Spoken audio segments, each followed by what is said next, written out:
What's up everybody? Welcome to Rad Reviews, the show on Darkbad TV where I give you an awesome review of an awesome game. My name is Rad, and today I talk about the highly anticipated post-apocalyptic RPG Fallout 4. And without further ado, let's do this.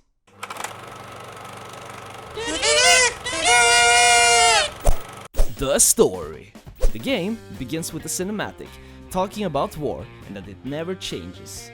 Technology has come a long way, and people have harnessed the power of atomic energy to make their life easier. However, resources are getting scarce and atomic war is imminent. You start the game, as in any other RPG, by customizing your character, or characters, and then you choose which one you will play as. You actually live in a pretty generic neighborhood, and life seems to be perfect. You have a wife and a kid, and also a robot named Codsworth who serves you. But before you know it, a man knocks on your door and starts talking about the imminent atomic catastrophe. So I gave him a sarcastic answer. You don't really have much of a choice, but the sarcasm options are pretty funny sometimes. Anyhow, this is where you choose your stats and name for your character, and then he leaves. And what do you know, just when he leaves, Armageddon is happening, like right now. So you flee the neighborhood with your partner and kid and get sent down into the vault, all while watching the big boom with your very own eyes. While entering the vault, you're told that everything will be fine. You grab your vault uniform and move to the decontamination pods. Everything seems to go really well at this point, and you evaded the catastrophe. But suddenly, everything freezes. Well, this seems really suspicious. But I won't tell you any more of the story, because if I do, I'll spoil some really big things. And don't worry, you get out eventually, and everything is fucked. The gameplay. The game is a single-player RPG, and it basically feels like the two previous games. I haven't played them a lot, but Fallout 4 basically feels like the Skyrim of Oblivion. The game felt really good for being a Bethesda game, even though it had some usual bugs, like people or things no clipping through walls and terrain. What the fuck is this cow doing in my home? Oh. My main problem with the gameplay is that the mouse sensitivity was way out of the charts, and the FPS wasn't as stable as I thought it would be, even though I have a pretty good computer. And I actually had to go in and rewrite some files to make the game more playable. And why is mouse acceleration a thing? It's like they want me to play Fallout 4 on a console, but I really can't handle FPS games on a console. I have to stick with PC. Moving on to the perk system and leveling in this game, it's pretty different. You probably saw Bethesda's early videos on YouTube explaining everything about the special system. Every time you level up, you gain a point. You can then use that point to unlock different perks for different special skills. Some perks require more points in the attribute before you unlock it, but that's part of the fun when you assign your stats and plan your character in the beginning. Personally, I like to take out my enemies from a distance or with stealth, so I wanted to rock the agility tree. I got some real sick bonuses in sneak damage, and that's really perfect because I love sniping my enemies from a distance. Good night, bitch!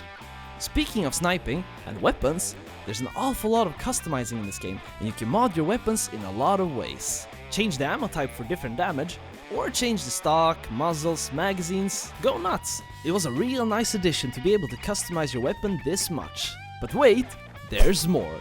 You also have a build mode, which you can use in your settlements to build some bases. That's right, this game turned into Minecraft! You can build houses, resources, energy, and decorate everything. Keep in mind though that you actually need different components to create everything in this game. This is where the game turns into a real hoarding fest. You have a lot of components in the game, and you break them down from different household items, weapons, and trees and stuff. You can get glue from stuff like duct tape, steal from pans, and other things. So hoard a lot if you want to build a lot. Only Swedes will get this joke, but the game basically turned into Mullemek post-apocalyptic edition. You also meet a dog that you can have as a companion, and if you ever grow tired of or hate other humans. D-Dog from Metal Gear was much more useful than you. Presentation. The game actually has a lot of personality and some diversity when it comes to the factions of the game. For example, you have peacekeeping Minutemen who try to protect the people and rebuild settlements. And then you have the Brotherhood of Steel, the guys in power armors and a lot of technology who actually see technology as a dangerous thing and want to take control before people destroy themselves again. All the factions actually has some interesting characters, and it's really nice to see that they have some real personality comparing to older Bethesda games. When it comes to the choices in the dialogues, I'm actually a bit bummed out. Sarcasm is fun, but I wanted more diversity when it comes to dialogues, and you can't really see what your character will say when you choose sarcasm. Nice line there, you smug badass. The story was pretty good. I wasn't that amazed, even though the gameplay got me hooked, but it's ultimately the own personal experience that matters. Even if you sometimes can get wrecked by random enemies that appear from nowhere, like a deathclaw appearing from a random wreckage ripping your shit out. Customize the game how you want and play it however you want. And now for my verdict.